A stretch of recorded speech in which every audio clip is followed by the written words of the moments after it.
I am busting another myth, and this one's quite timely. It is that the Bank of England base rate directly impacts fixed rates.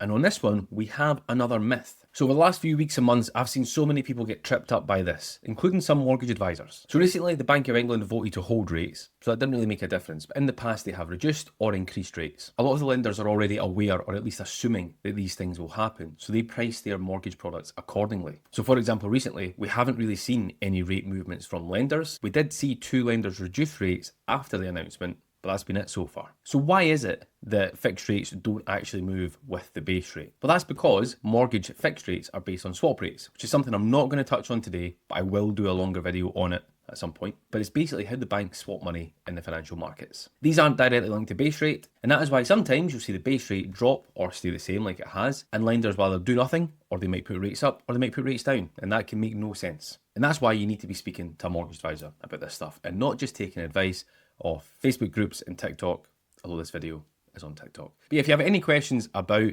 mortgage rates or anything like that, leave a comment below. Cheers.